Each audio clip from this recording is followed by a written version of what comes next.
AI changes the payoff functions of different types of human activities. Learning, I think, over production, relationship over things, and then capital over labor.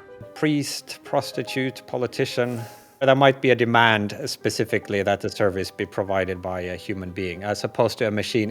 You think you want this fundamental novelty, deep purpose, this world historic sense of meaning. What you actually want is a lot of pleasure, social engagements, aesthetic experiences. We are seemingly approaching this critical juncture in human history upon which the next billion years might depend. This, if you want real purpose, knock yourself out now, because it's never gonna be more at stake than it is right now and in the next few years. What was striking to me was how theological our entire conversation today has been, and how similar to the Christian afterlife. Once you have a superintelligence explosion, you sort of zip fast forward to technological maturity. Human capital is a depreciating asset in this world of advancing AI. When I used GPT-3 for the first time, it filled me first with awe and then with dread, because I could see how close AI was in surpassing me in research, writing, philosophy that I trained so hard for. If the Copernican revolution took away our special place in the universe, and Darwin robbed us of our special place in nature, then AI threatens to undermine the last pride of the human race, our intelligence. Today, work gives many of us purpose and meaning, but AI is making more and more of that work obsolete, until one day, perhaps all human activity may be redundant. Nick Bostrom's Deep Utopia is about that day and what to do about it. In this interview, you're going to learn where you can invest your time, effort, and resources that is most AI-proof, and what the good life looks like in a world where AI has made you obsolete. My name is Jonathan B. I'm a fellow at the Cosmos Institute researching philosophy and artificial intelligence. If you want to make sense of this new age of AI we're entering, please subscribe. Without further ado, Nick Bostrom. AI changes the payoff functions of different types of human activities. Certain activities are going to be made obsolete a lot sooner, and other activities seem to be a lot more robust. And so the three I want to talk with you about are learning, I think, over production, relationship over things, and then capital over labor. So by the first one, learning over production, what I was thinking about was, in your book, you gave this thought experiment of a technology that can help us learn. And you describe this as potentially one of the most difficult technologies to create, because it requires of you potentially reading and then changing billions, if not trillions, of synapses in our brains, right? To be able to learn a new language or gain the experience of becoming a good father or a good mother. And so my thought is, anyone engaged in intellectual work, your production may be rendered obsolete. Maybe in just a few years' time, we can feed in, your book, Deep Utopia. A podcast, an interview AI will generate a better script than the one that we can have today. And then video AI is able to create something a lot more beautiful than the conversation we're having. However, if I wanted to... beautiful. Yes, even more beautiful. However, if I wanted to understand Professor Bostrom's work, I still have to do the hard work of sitting there and reading it seems, for a much longer time. So that seems to be one area of life that's going to be a lot more resistant to AI innovation. Yeah, if you think about what it actually would require through some sort of neurotechnology to sort of directly download skills. So first you would have to have the ability to read off what your current synapses, how they are configured, right? And as you said, millions or billions or trillions of them. Then you would need to interpret what all of those synapses actually encode, like currently, and then figure out how they would need to be changed in such a way that they now encode this additional knowledge that you want to download, without sort of messing up what's already there or changing your personality too much. And then you would have to physically change all of these. So this definitely seems like a task for mature superintelligence. But until that time, if you do want to have some sort of relatively fine-grained control over what goes on inside your brain, for now, the best method is the traditional one of reading and thinking and talking and working on yourself and meditating, etc. I think that's actually quite optimistic, because it means, at least according to Aristotle, in the beginning of his Metaphysics, he says, all men desire to know, that knowledge and the contemplative life is in some sense the most human life for Aristotle, that is the one that will be made obsolete at the end. Yeah, I always find it a little bit funny when philosophers are like thinking what's the best and highest form of being a human, and the conclusion is being a philosopher. But maybe they are right. Well, I've actually for a long time thought of philosophy as something that has a deadline. In fact, this I think occurred to me in my late teens. It seemed to me that at some point our current philosophical efforts would be rendered obsolete either by AIs that could, become super intelligent, or maybe by humans developing cognitive enhancements of various forms that would make subsequent generations much better at this.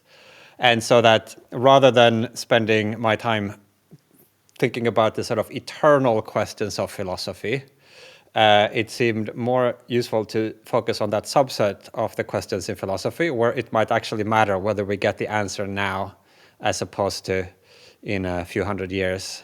Would you prefer to know the answers to those eternal questions? Well, one is certainly curious, but if we do end up in a trajectory where human lifespan becomes extremely long, then maybe rather than sort of using up all these mysteries right away to immediately know the answers, maybe you would want to spread it out a little bit so that you have sort of interesting things to learn and discover even hundreds of years, thousands of years into the future. Ignorance might become a scarce commodity. Maybe put some in the shelf for like the bottle of champagne, that's from a specific year that there are only small numbers of left. You might want to save it for a special occasion. But yeah, there might be some other, professions as well that are sort of relatively immune or variables that where it's not just the specific knowledge and skills we have, but the fact that these things be done by a human is regarded as significant in its own right. Right. Could you give some examples? Well, I mean, I did a priest, prostitute, politician,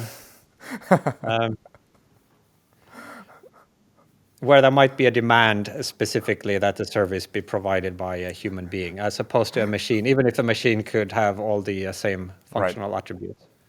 I want to move on to the second type of human activity that is somewhat AI resistant, and that seems to be relationships over things. And what I mean by that is, in your book, you gave a thought experiment of, let's say we're at technological maturity, and we have a better version of an AI parent in every domain, right? So it's better at changing diapers, it's better at teaching, it's better at emotional support.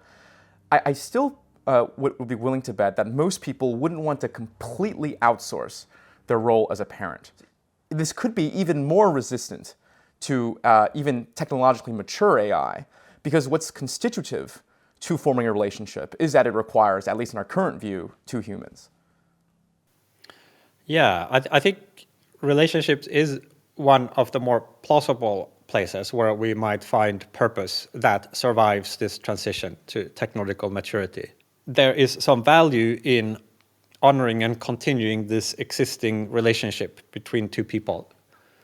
And that even if you could sort of teleport in a robotic surrogate that would be sort of functionally superior, it wouldn't be as good. Or maybe it would be better in some respects, but it would also lose this value of sort of continuing the current relationship. Even if the robot sort of appeared indistinguishable from the original parent. If you imagine a thought experiment where nobody would actually notice any difference, you might still think that the reality is that there is now this different person who is playing the parenting role. And if you care about sort of truth in relationships, that might already be a disvalue. And so, yeah, the existing human relationships, to the extent that they sort of partially consist of sort of intrinsically valuing this connection to a particular other being, would potentially be resistant.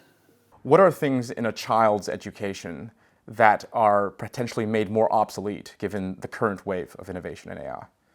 Well, potentially all of it, but we don't know how long that will take, right? So it makes sense to hedge your bets a bit. You don't want to find yourself 18 or 20 going on the labor market with no skills, and it turns out the whole AI transition has been delayed. So yeah, I would want to make sure to hedge your bets, get the broad basis of useful stuff, but then also have fun while it lasts. I think it would also be a shame to have wasted your childhood. Perhaps we are too trigger happy in declaring that certain things are made obsolete given technology. And for example, so I went through the Chinese education system, and it had perhaps the oddity when compared to the Western education system, an extreme emphasis on math, like rapid arithmetic computation, including the memorization of the classics. And I think it's tempting to think that, even with the printing press, memorization is no longer needed. We have access to all these great books, but certainly with the internet and with calculators in our pockets, that we don't need to know these things. Even though machines can perform it better, there's a lot of alpha, I think, to be had in perfecting these skills, because it's not just that it cultivates your character, it enables you to see things that other people might not. I would also say general judgment, and especially in these kind of turbulent times with all social media, so many mimetic dynamics that people are now exposed.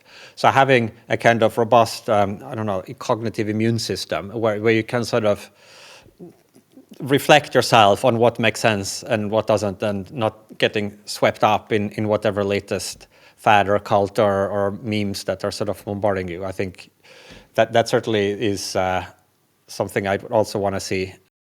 I want to explore the third and last potential activity that would be more resistant. Again, this is not in technological maturity, but just on the way there, and that's capital over labor.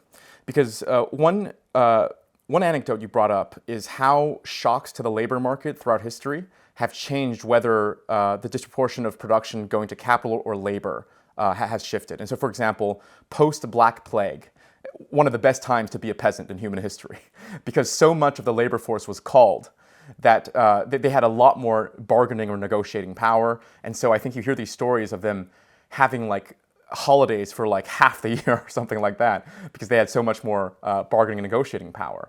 It seems like AI, again, on the way there, will do the reverse, right? It'll make labor extremely abundant. And so practically, if I'm someone in law school or someone in medical school, training 10, 20 years before I can start making capital, and I'm building up my labor, I'm building up a skill, that trade-off suddenly seems a lot less attractive. Yes, human capital is a depreciating asset in this world of advancing AI. And so investments with very long payback times, especially if you're doing them only because of the ultimate payoff of a higher salary 20 years into the future or something, should be discounted, accordingly.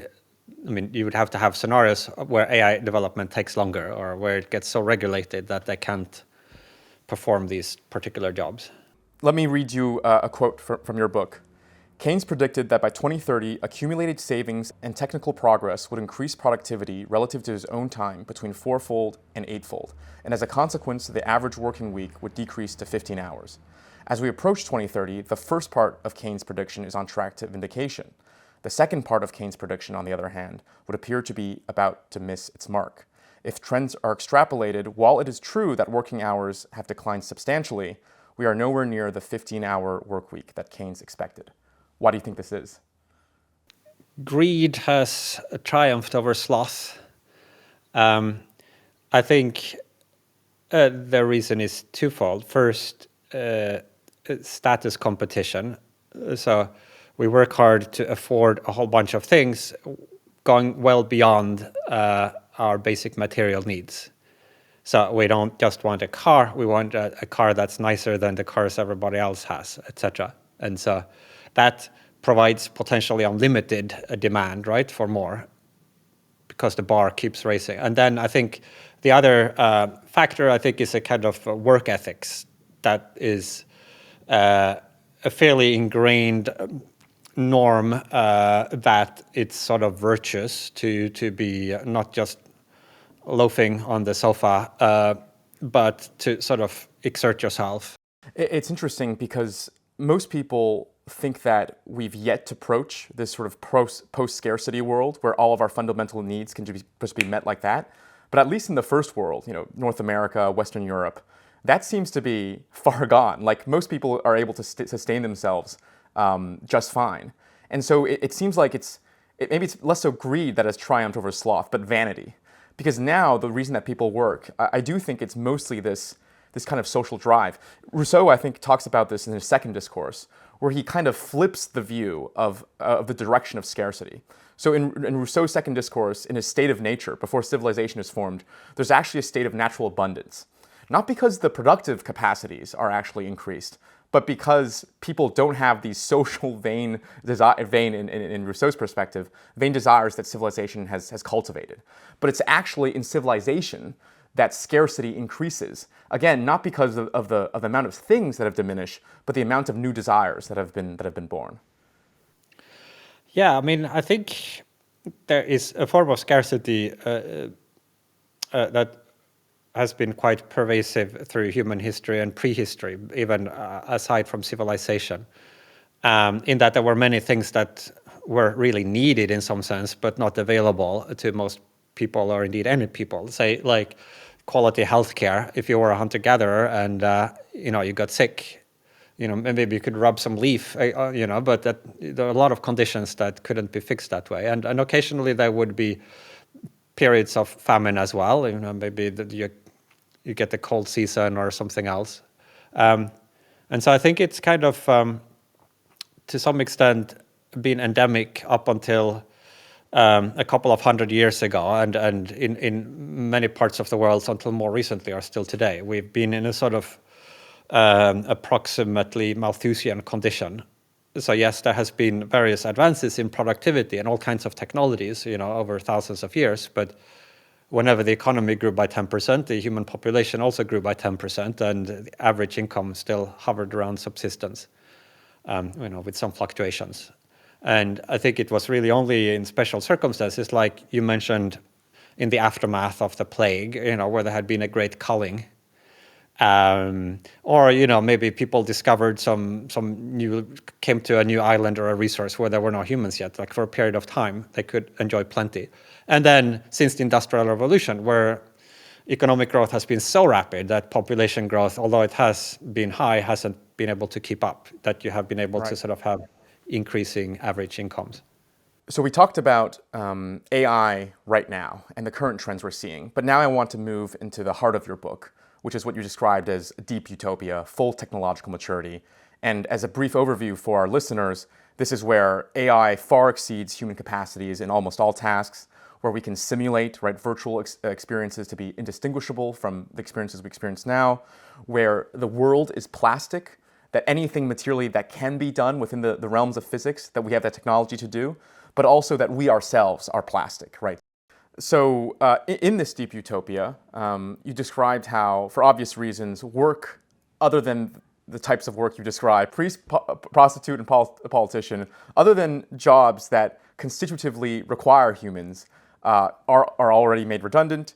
But I think the most interesting claim here on redundancy is that leisure, or a lot of human leisure, would also be made redundant as well. Why is that? If you go through those sort of leisure activities one by one, you can, for many, cross them out, or at least put a little question mark on top of them, whether they would still have a point in this condition of technological maturity. So maybe some billionaire goes to the gym, 5 times a week because they want to be fit and healthy, and maybe they feel more relaxed afterwards. But if you had this drug that would induce exactly the same effects without you're having to go there and sweat and make that, then you could still go to the gym, but why? Like if you could just pop the pill, you get exactly the same health effects, the same body, the same mental clarity after. Like I think many people would just pop the pill. We talked earlier about child rearing, like maybe people would still want to do that, but a lot of the specific activities involved in child, like changing the diapers, like doing this kind of, a lot of it is kind of individually things you might be tempted to outsource.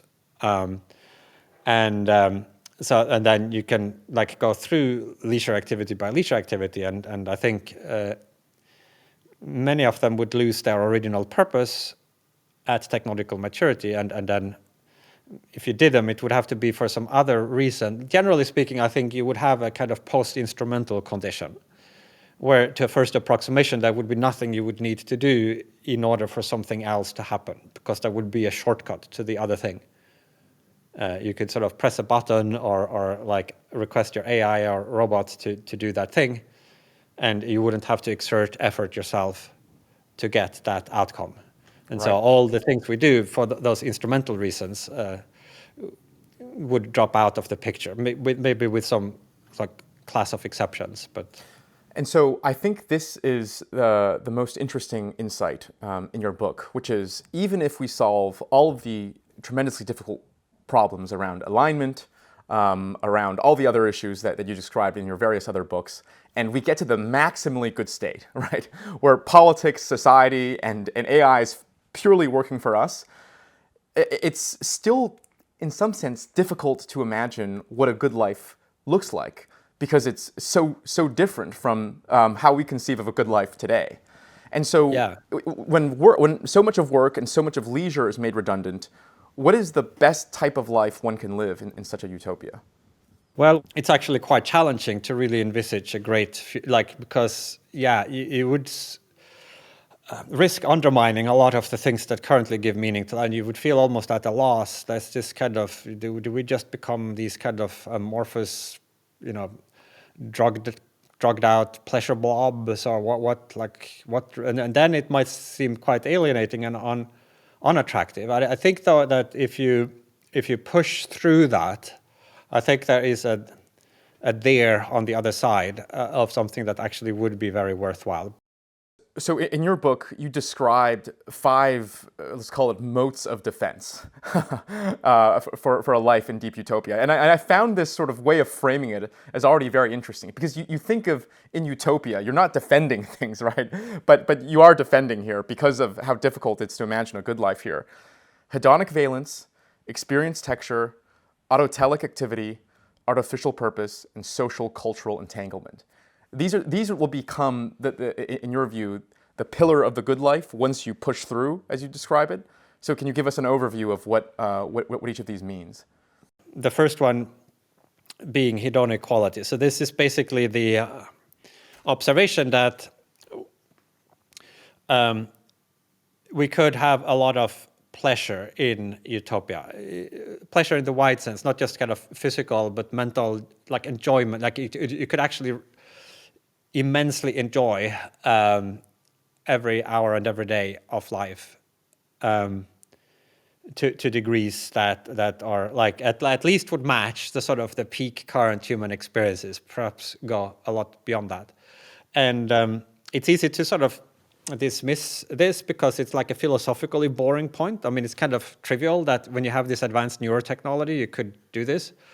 And then we immediately jump to sort of thinking, well, that's a kind of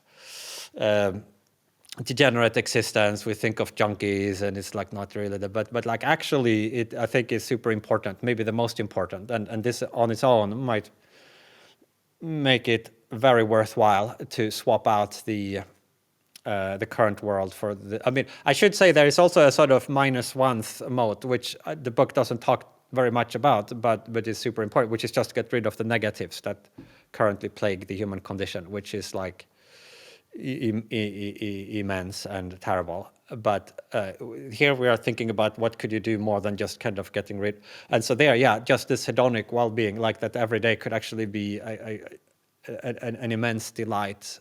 Like there are some people who are like philosophical hedonists. They think pleasure is the only thing that matters and the absence of pain.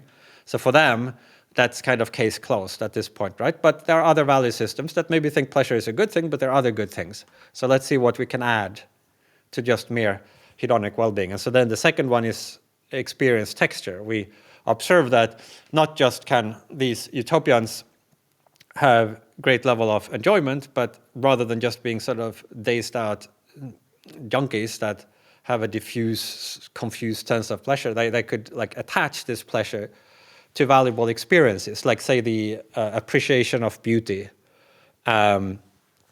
or the understanding of deep, important truths. So like pleasure in like learning and understanding the basic laws of physics, learning about human nature, learning about, and appreciating great art and natural beauty, plays, and like that's how they get their fun. It's not just like the junkie, but it's like this kind of connoisseurship that is also exquisitely joyful. Maybe appreciating the moral virtue and goodness in various people and historical people and so forth. That already seems to like make it more attractive. And then you can add some further things, like so it's not the case that you need to imagine these utopians as mere passive recipients of these experiences of truth, beauty, and understanding of deep truths that they take enjoyment in. This would be this kind of autotelic stuff. So they don't just sit there passively like observing great beauty and feeling joy, but they could go around and like doing stuff.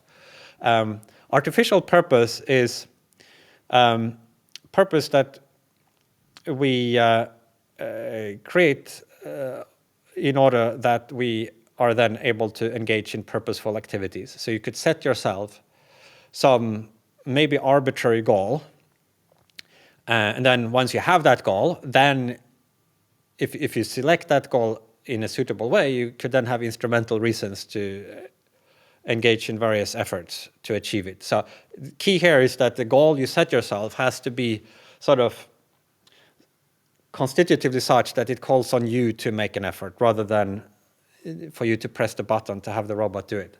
Right. So you can bake into the goal that the goal needs to be achieved by your own efforts. Otherwise, so the goal is to achieve a certain thing with your own efforts.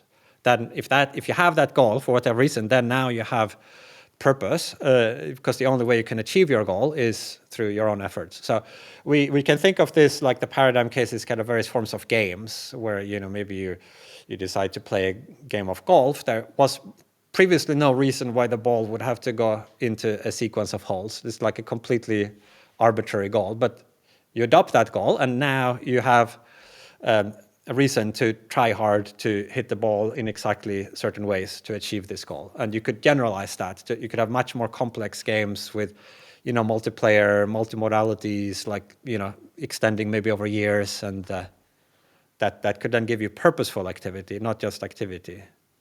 And so those are the first four, and there is like one remaining one, which is there would be some natural purposes that could survive into technological maturity, but there would be sort of subtler purposes. Like what natural purposes would survive in this post-instrumental state? Well, take something like so if you currently have some value or goal that say you value the continuation of a certain tradition. That might be something you just happen to, that many people would right now have that as one of their values. And the tradition might be such that it just isn't continuing unless humans are continuing to do it. It might be like constitutively part of the tradition that humans are doing this thing every year in a certain way, like imagine some ritual or something like that. So then those would survive because there would be, like, you could create robots who would be doing this stuff, but it wouldn't count as continuing, or honoring your ancestors. Like, it might not count as you honoring your ancestors. Your value of honoring your own ancestors might not be served by building a whole, like ensemble of robots who are, like, going around and, paying visits to their grave or thinking about them. Like, it might require you to do it for that value to be achieved.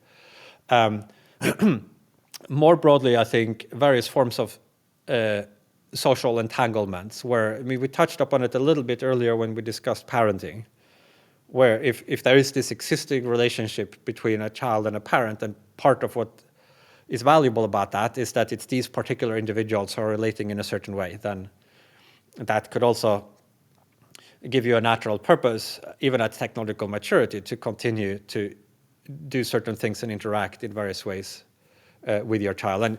And this might at first sight seem weak, like compared to a lot of the reasons we have things to do today. There are like very stark, tangible, immediate consequences if we fail to do them. So like maybe somebody has to go into work every morning because otherwise they will lose their job, and then they can't pay their rent, and then they will get thrown out on the street, and then it will be cold. And this is like a very sort of hard set of consequences. And a lot of the stuff we do today are motivated by these kind of hard consequences. And in Utopia, a lot of that would go away. But I think like just as you walk outside in the daytime, you see the sun, you don't see the stars. They are much fainter than the sun, but they're still there. I see these subtle values as already being there. Like there's a whole host of these more almost aesthetic reasons for doing things that are blotted out from sight currently because there are these kind of more screaming moral and practical needs that we need to take care of in our lives. But if you imagine a scenario where all of that went away, like the sun set, and then it would make sense for our evaluative pupils to dilate, to take in more of the fainter light that comes from these subtler values. Right. So what I understand these 5 rings of defense is that the first 4 rings, a critic might say what's lacking from them is a kind of necessity, right? That I feel I need to do X, Y, Z because it's from this external source that gives my life purpose. And it seems like you're trying to rescue necessity in Utopia by highlighting a subset of activities, like honoring one's ancestors, that it constitutively requires us humans, or maybe even stronger, you as an individual to do. And that's how you rescue necessity. And so maybe an analogy here is, LeBron playing in the NBA, bring back the championship to his hometown, Akron, Ohio. There's nothing necessary about that, right? It's a set of rules that we've invented for ourselves, but it doesn't make it any less meaningful for the people involved. Is that a good way to understand it? Yeah, well, if he independently wants to do this, or if there is an independent value that this is something that should happen,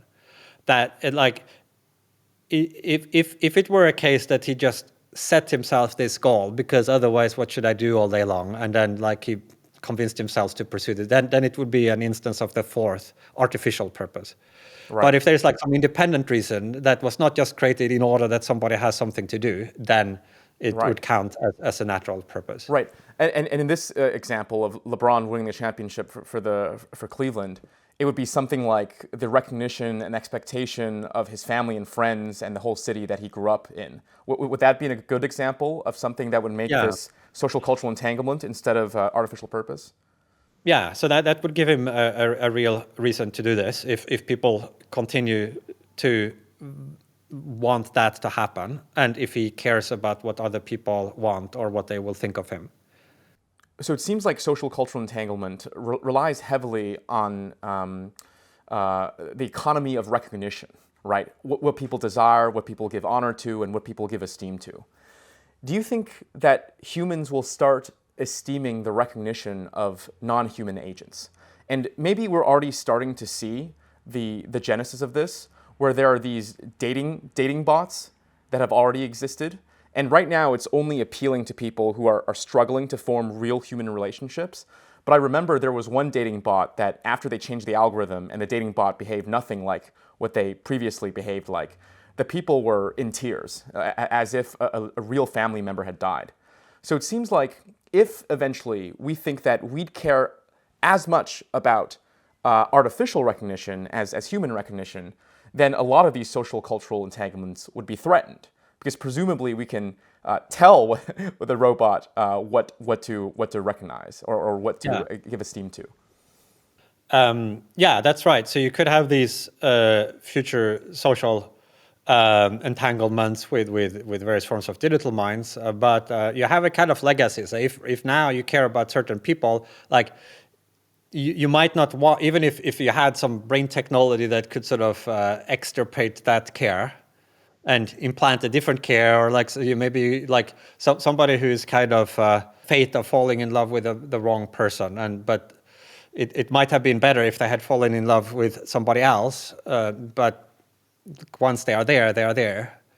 And so we might have these legacy purposes that come from current commitments that we care about and that we will carry on to into technological maturity. I think it's not the only. I mean, so there certainly are these social entanglements. I think there might also be more broadly aesthetic reasons. Like you might think it would just be a more beautiful way to live your life if you did certain things yourself and upheld various things and kept doing certain things, even maybe avail yourself of a lot of the conveniences, but it would just be, so I think those could, and spiritual and religious reasons for doing things also could plausibly survive. Right, I see. And so I want to go back to the beginning about pleasure, because I think I want to defend your position a bit, because there are entire schools of very serious philosophies, for example, the Epicureans, who do see that pleasure as the supreme good. And so that literally might be enough. But even for someone who we naturally consider to think of pleasure as this kind of secondary or tertiary thing, someone like Aristotle, when you read him closely, what the virtuous man is someone who takes pleasure in doing the right thing, right? So it's about correctly aligning one's pleasure. So I think that adds credence to your view that pleasure itself might be worth jumping into the state, if nothing else. Yeah, I mean, in the second case, I guess particularly if the pleasure was kind of coupled with if you took pleasure in the right things, which is like, yeah, that could be like taking pleasure in contemplating the right things or engaging in the right kinds of activities and so forth. So yeah, you can, I think in general, it's nice if we steer towards a future that will score high on a wide range of different values and according to many different people's preferences. If we can do that by just compromising slightly on any one of the values. So I think because the future could be very big in terms of the resources available, there would be a bunch of different values that it could be quite cheap to satisfy. And so we should make sure to satisfy all of those values. There are certain values that are resource hungry. Like if you're a utilitarian, for example, like you can always make more happy people. And so you just want more and more and more resources. But if there are other values that just needs a little bit and then they are sort of almost maxed out, then it seems like let's do that. And then, you know, the outer space, maybe the utilitarians could have a bigger say about how we dispose of that. What about values that could compete with each other? And I think this factors into this pleasure case, because in Christian theology, for example, a lot of the sins aren't loving the wrong things, but they're liking the right things, but in the wrong degree, right? So lust, gluttony are all about liking good things, but to such an immense degree that you ignore some of the more important things in life. So here's a concern, Professor Bostrom. You might be able to design a perfect superdrug that's like Molly plus mushrooms plus cocaine, all the pleasures of all the drugs we have right now, with zero of the side effects continuously. And there might be nothing objectionable about that in itself, except for the fact that such an immense pleasure would detract us from pursuing perhaps some of the less obviously good and interesting parts of our lives, but are no less important for a flourishing life in the long run. Yeah. So I think that certainly would be the case today. With more mature technology, you might imagine having the ability to create more fine-grained experiences that, you could remove sort of the addictive potential and the sort of stupefying effect of some intoxicants, the adverse, implications for your liver and blood pressure, like all of these things. But also like psychologically, rather than just having it a kind of monotone, dumb pleasure, and that's the alternative to living a rich and engaged life in deep relationships with other people, you could weave these things together in a more intricate way, so that the pleasure comes from these virtuous and appropriate activities and thoughts and experiences. Right. So to give an example that certainly will be outdated, it's like ingesting a drug or undergoing biotechnical enhancements that gives me immense pleasure when I brush my teeth, when I visit my friends, when I go to bed in the right time. Right. It's about exactly like what Aristotle described, like interweaving pleasure into would in itself make for a good life. Yeah, that seems right. Like, so some of the specifics there might need to be like, you might not need to brush your teeth anymore. Right, in this exactly. That's why I said it condition, would be outdated, right? But yeah, so it would be focused more perhaps on what is intrinsically valuable activities and experiences, as opposed to these kind of instrumental necessities. So right now, there are all these things we have to do in our lives. And so, yeah, let's take pleasure in them, because then we do them more and it's like all works, right? But even in a condition where you didn't have to do all of these things, like you don't have to, clean your house because you have a robot that cleans it. Your teeth are like enhanced so they don't rot even if you don't brush them, etc., etc. Then in that scenario, it seems like what we should be spending more of our time on are activities that are intrinsically valuable. Right. And so then taking pleasure in those would seem to be appropriate. Yeah. And that might be even better for someone concerned with virtue, because we would be able to program the virtuous activities as more pleasurable, right? So, for example, to respond to the Christian critic that I just brought up, we might say, yes, we are going to make sexual activity 10 times more pleasurable, but we can also dial up reading the Bible or the contemplation of God to be even more pleasurable, so that pleasure naturally directs us to a good life in and of itself. Yeah, or the sexual pleasure, like being specifically connected to the in wedlock case, etc., etc. I mean, we have already a little. If it's like the Ozempic, for example, I think is kind of reduces people's vice of overeating too much, and so there are like these limited ways.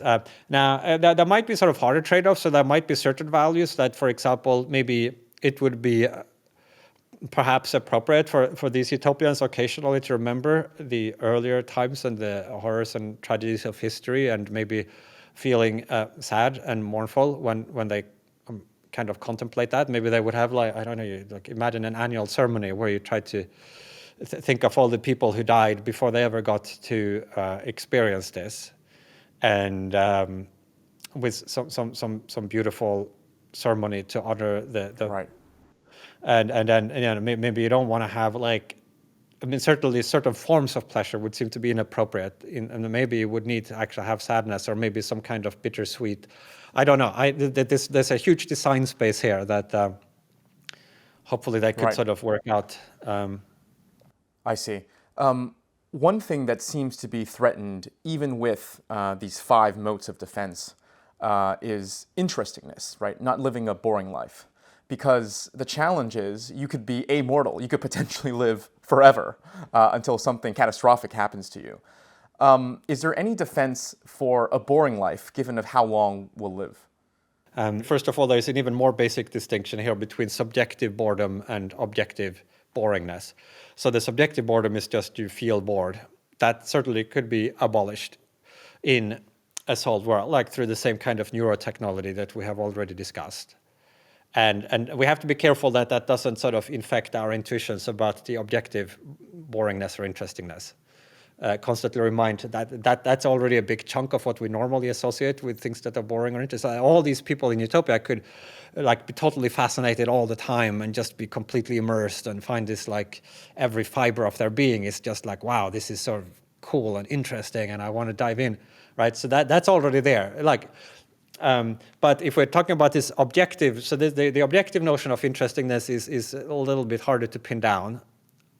But it's some notion that certain experiences or activities are sort of maybe such that it would be fitting to be interested in them, and others it would be sort of so like just staring at the wall, maybe you think that even if you could take a drug that would make that feel super interesting, that there is like some sort of normative disvalue in that, because it's not the kind of object that it would be appropriate to be so then you can think objective interestingness. Well, so to the extent that it involves something like complexity and richness and sophistication of your experiences or activities, they could sort of just rack that up to 11. There is a slightly different version of interestingness, objective interestingness, where it calls for fundamental novelty, where you might run out of that. That like, so for example, if you think it's not nearly as interesting to learn about fundamental physics as it is to discover it for the first time, then eventually we will have figured out what all the basic laws of nature are and the fundamental truth and the big general concepts, and then scientists will have to content themselves with finding smaller and smaller truths, more local truths that are less profound, and so that's a kind of form of interestingness that you would eventually run out of, or maybe you would set aside little pockets of ignorance and mysteries to sort of, as I alluded to earlier. If you think about human lives currently, if you take this second notion of sort of fundamental novelty in an individual person's life, I think a lot of that happens really early on. And so like in the first couple of years of life, think about, so you discover, you discover that there is a world, like that's a pretty fundamental discovery, right? And then like it contains objects like that continue to exist even when you look away. Like, wow, that's like just like a jaw-dropping real cognitive revolution, right? And then you discover that there are other people in the world. Like that's now, like when you're grown up, what's like the most profound thing you learn in a given year? Like it's registered a lot lower on the sort of Richter scale of fundamental novelty. And so we are already suffering huge diminishing returns within our current lifespan. If you sort of look at the human, like the planet Earth, as it were, from some alien comes here, and like the average person's life, like how much fundamental novelty is there? Like they are all, maybe a few people are doing some interesting new things, but most people are just doing the same. They have the same old thoughts, the same old fears, and the same hopes, and they hope, boy meets girls, yada, yada, yada, get a job, get a paycheck, get old, somebody passes away, you're sad for a while, and then you eat, and that's like, from a certain lens, you might think that our current lives would be extremely boring already, just because it's already pretty much been done, and only small details are different. In fact, I want to generalize this. This might be a caricature of your view, but this was my kind of takeaway of how you essentially are defending life in utopia, which is you're saying, look, you think you want this fundamental novelty, you think you want deep purpose, this kind of world historic sense of meaning. Look at your life now. How many of us have those things? And yet, so many of us live great lives. What you actually want is a lot of pleasure, social engagements, aesthetic experiences. It's kind of like, your argument is kind of like the sophist position in the gorgeous. Like, let's stop talking about these highfalutin values with big fancy names like purpose, meaning, and interestingness, and let's get the basics done. And the example you gave was Nietzsche. And you said something like, Nietzsche talks a big game about his higher men and the Napoleons of the world. He lived like a bohemian, reading and writing books in the Alps. Is that a fair categorization of your view? Well, I think Nietzsche was one of those people who would have a relatively more plausible claim to interestingness in this later sense, like in that he thought big original thoughts and really dove into that. I think that there is, if you have an axiology, a theory of value that is kind of pluralistic, I think given that, it's pretty plausible that there is some extra value in also having this third kind of interestingness that's kind of globally registers in a significant way. I'd say that even there, though, like if you just zoom out a little bit further, it's probably an infinite universe out there, and with a lot of other planets, with a lot of other civilizations that have already thought the same thoughts and thought much better thoughts and created better. So like, depending on your scale, we might already be completely unable to realize any fundamental novelty in the world. But if you do focus on this mesoscopic scale, that is kind of either an individual life or like the globe as it is now with 8 billion humans or so, and you think that that's where I want to make the significant difference on that scale, there's a particular kind of, then I'd say that right now is the golden era of purpose. Right now there are like immense stakes in the world. There are like a lot of immediate moral urgent causes where you could individually make a significant difference. Plus, we are seemingly approaching this critical juncture in human history upon which like the next billion years might depend. Like this, if you want real purpose, like knock yourself out now, like because it's never gonna be like more at stake than it is right now and in the next few years. And if you can't even bother to do this right now, like then, I mean, how much value do you really place on this kind of global purpose? Right. And so is my reading of your view of human nature right, which is you're defending the life in deep utopia, not by rescuing this deep global sense of purpose, meaning, interestingness, but by suggesting people actually don't need that or desire it? Yeah, I think it's like one value of which we might have less in a solved world, but I think we could have a lot more of most of the other values, such that the net balance is like an enormous positive. I see. I mean, like, yeah, okay, so maybe if there weren't people starving, you would be deprived of the purpose of feeding them, etc. But still, it's a trade I would be happy to take. Right. And there's like something lost there. Like there's like something nice and glorious in somebody going out of their way and feeding the starving. That's like a little plus there. But there's also this huge negative. And if we could all just have enough to eat without that, I think that would be better. And you can, I think, generalize that. Right. When you looked back at history in the book, you said that the periods and the people worth dramatizing or talking about are rarely the good periods or good lives that you would want to live. Yeah, there's like a big difference, and this is like a fundamental thing to bear in mind when forming some opinion about this kind of utopian problem. That you could evaluate a hypothesized condition from two different perspectives, and what we, I think, often default to if we're not careful is the external point of evaluation. Like we look at this like future utopian condition as if it were like a stage play. We sit in the audience and we look at this, and then we form some like kind of thumbs up or thumbs down. But from that perspective, I think we will tend to overvalue interestingness and drama. Like if you go to the theater, you want stuff, to happen. You want like, there's like a king and he gets killed and then the assassin flees and then they overtake him, and there's like, or the movies we write or the novels, etc. So good stories often have a lot of suffering in them. But there is a different, and which I think is the right way to evaluate this, is not like how good is utopia from the outside to look at, but how good is it actually from the inside to inhabit, to live it. And there, I think, yeah, the stories that are most interesting to read about are not necessarily the stories that are best to live out in your own life. And we need to correct for that if we're actually trying to build a utopia that we would be moving into. If it's not just a fiction or a screenplay, but like an actual plan for what we want to spend the rest of our time in. So you mentioned something like there are no wars in history that are worth it, no matter what kind of great art is produced by them. But I wonder if, on the off chance that war or conflict or bad thing creates these civilizational grounding pieces of art, would you still will that away? So here's the thought experiment.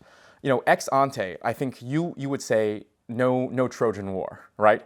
But ex post, given we know how fundamental the Trojan War was to establishing not only just Greek tragedy, but Greek philosophy and Greek culture, would you, if you could wave your wand one way or the other, would you say, spare those lives in the Trojan War, I don't want my Iliad and Odyssey, or even the responses to that? I don't feel entirely competent to make these judgments. I would think that at some point enough is enough.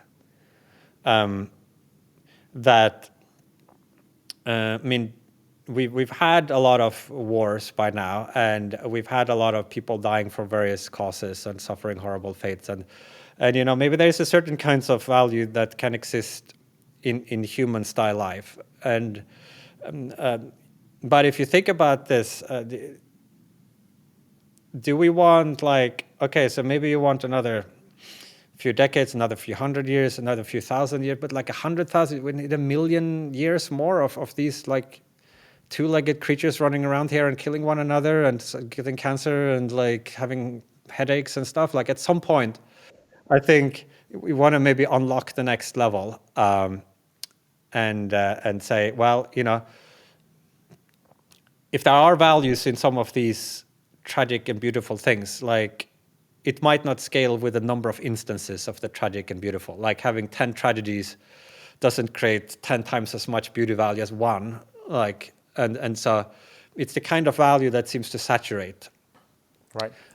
Whereas like the value of like a nice cup of tea, the 1,000th cup of tea might be, taste just as good as the first cup of tea. So eventually, you've kind of ticked all this. You've had your big life. You're the youth of humanity. You've had your adventures and stuff, and then you settle down a little bit.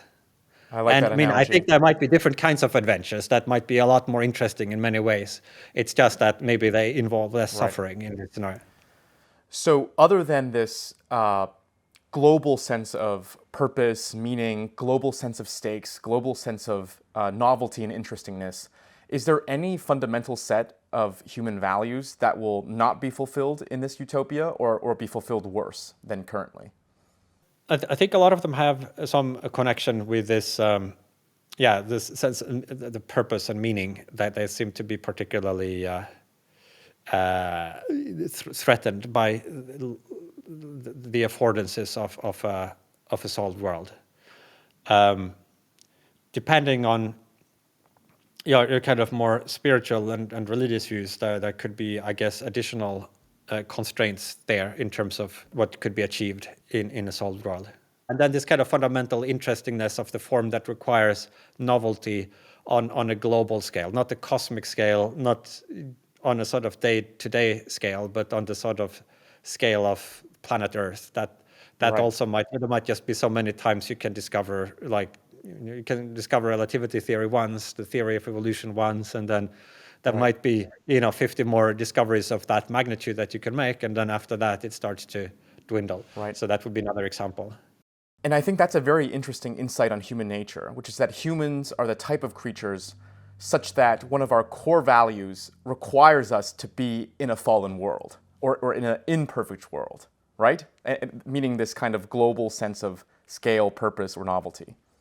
Our natures have maybe been conditioned on the existence of problems in that throughout human history and prehistory, and indeed all the way back to our great ape ancestors and way earlier than that, there were like various forms of scarcity and things that needed to be done all day long. You had to check for predators, you had to get food, you had to find, and so like a lot of our psychology is kind of just assumes that there are these needs.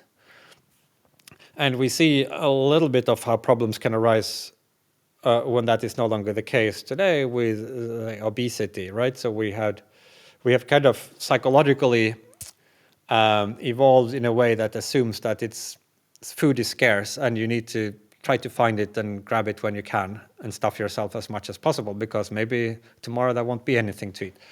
And we've removed that constraint from our external world in at least in wealthier countries. There's plenty, like the fridge, is full of food. And now there's this mismatch between our environment and our psychology.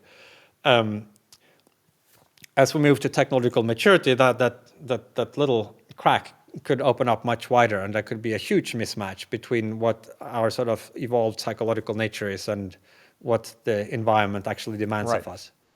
And that's kind of what creates this problem in the first place, that we would need to possibly change ourselves quite fundamentally to become suited for life in utopia. Right.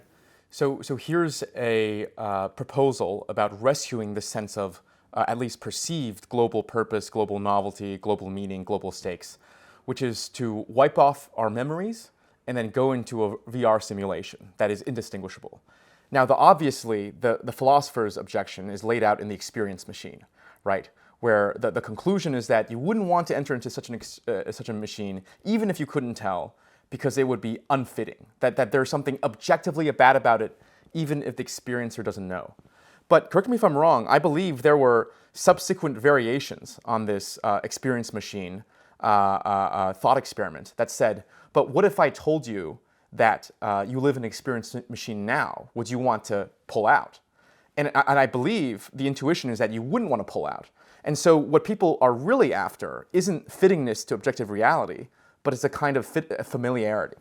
So if that's the case, what's wrong with wiping out our memories and pretending to live like Achilles in Utopia for one life and just keep on doing this to get that kind of global sense of meaning back? First, it's not clear how much meaning you would get from that. So if there was no, it would kind of fall, it seems to me, into the artificial purpose category. But you wouldn't know, right? That's the key No, part. you wouldn't know, but right. that's also the case in Utopia. That, I mean, if you want some like partial amnesia so that you forget about various things, that would be easily arranged. I think, like, I mean, I presume that you might want to edit the, like, so if edit the sort of version 2 point, like if you want to revisit history, like there are a lot of parts of it that I think you would want to omit from your sort of recapitulation of it, either because they are too horrible or because they are just kind of a bit dull. But certainly you could imagine creating virtual worlds that you could interact with and inhabit and explore in different configurations and with different variations. So I just want to draw a distinction here, because when I heard you say artificial purpose, I thought what you meant was, for example, going rock climbing. So I could get helicoptered up to the cliff face, but I knowingly restrained my own set of available means to climb this rock face, knowingly, hence making it artificial. But if I wiped my memory and entered into the life of Achilles, like phenomenologically, I wouldn't be able to know, right? And so it would lose the artificial side of that, at least from the subject, no? Yeah, so I think there is a continuum there. If you you could imagine the rock climber, once they're halfway up the wall, today, that might not be a helicopter that could reach them in time. They didn't have to climb the wall. That was kind of artificial purpose. But once they are there, they really have no choice other than to like do their utmost to keep doing it. Otherwise, on pain of death, right? And similarly, you could imagine utopians, if they wanted to, could create little holes in utopia, right, where the world is not solved, where there's like real need and constraint and stakes of various kinds. If you thought that was a added value to sort of being subject to these forms of risk. Now, you don't want to make too many holes, or you just kind of destroy the utopia, right? Like if you could like just destroy the whole utopia, you're back to scarcity and real need again. But that would also mean giving up all the good things about it. But you might have little pockets like designed, and maybe there would be real stakes, but maybe the stakes wouldn't be quite like a child dies from brain cancer type of stakes, but more like, well, if you fail at this task, you will have a month of being excluded from your normal fun gadgets and friends, and you have to like work hard for a month to sort of get back to where you were, something more kind of human scale stakes. Right. I think the interesting question about human nature, of whether we think that the picture you painted in Deep Utopia is an attractive one or not, has to do with how important necessity is for a good life, right? And for someone on the opposite extreme, someone like the Unabomber, he thought that today, even in our current technological society, there are not enough necessary primary actions that we have to do. And so even now, he wants to take us away from the current technological utopia that we are in. And so I found that to be a very interesting extreme opposite end of this experiment. Yeah, although I think some of what he was thinking about were the sort of contingent psychological effects of living the current lives, where there are various forms of psychological from overeating, but also like various kinds of malaise that can happen when people live in this modern artificial, like you get addicted to your social media feed, and if you never can you really connect to any other, can you have real friends if you've never been in a life or death situation where you like saw that they like were a true friend, even though they risked their life? Like that might be a form of connect. There might be all sort of ways in which the mismatch between what we evolved to do and the current world creates psychological ailments. Now, maybe they are outweighed by the comforts and benefits. I think that's plausibly the case, but still there is this kind of psychological cost. Probably some kinds of mental illnesses are more widespread because we're not perfectly adjusted to the modern, but those things could be fixed. Like you wouldn't have to overeat or feel socially alienated or in other ways. Like you might even get closer to nature in some ways, like rather than living in sort of concrete square buildings, like you could imagine at technological maturity, you would be actually living in some sort of savanna, like, but minus the bugs perhaps, and the temperature would always be right, and Right. And so in many ways you could have first you could adjust the psychological apparatus so that it didn't have these negative symptoms. Second, to some extent, you could also adjust the environment so that it would in many ways more match what we were naturally designed to interact with. What was striking to me was how theological our entire conversation today has been, and how similar the thought experiment you set up was to the Christian afterlife. So let me just give you a few examples. So in your deep utopia, right, plasticity means that the material world is not really a concern. But we also have our individual bodies, right? In the Christian afterlife, individuality is preserved. So all kind of social, political issues are resolved. And just as the saints in heaven are supposedly spend their time contemplating God, a lot of the activities that you described are contemplation-based. And also, you delivered this book in a lecture format where you kind of construct this world in 6 days, 6 days of lectures, and then you rest on the seventh. What do you make of the theological aesthetic of your work? Yeah, I mean, the number of days is more, I thought it was kind of done it took kind of 6 years to do the 6 days. I felt like it was time for a wrap at that point. But I think in general that there are strong parallels between the thoughts developed in religious and theological context because it's like in some sense the same fundamental question, like what's the best possible future for a human being if you abstract away from various contingent limitations and constraints. More generally, I think actually when you think through the full and ultimate implications of the sort of standard physicalist worldview and really think in many ways you get to considerations traditionally developed in a theological context. I mean, we alluded to the simulation argument earlier, right? There it's very striking. It starts from a different kind of assumption to begin with, but the end result is something at least structurally, strikingly similar to many religious and theological conception. My most recent paper, AI Creation and the Cosmic Host, is another example of how you start to think through about, in this case, various ethical questions related to how we should relate to digital minds and AIs that we are building and the possibilities of levels of, where again, you sort of come up. And so it might be that there's like, the philosopher Derek Parfit, who was a colleague at Oxford,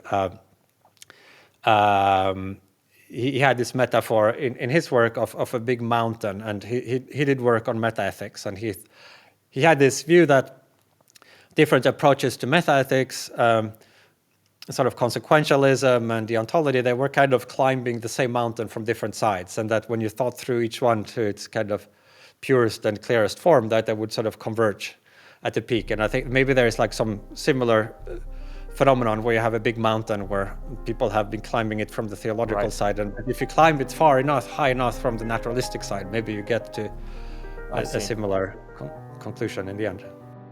Thank you so much for a fascinating discussion. Thank you, Jonathan. I enjoyed this.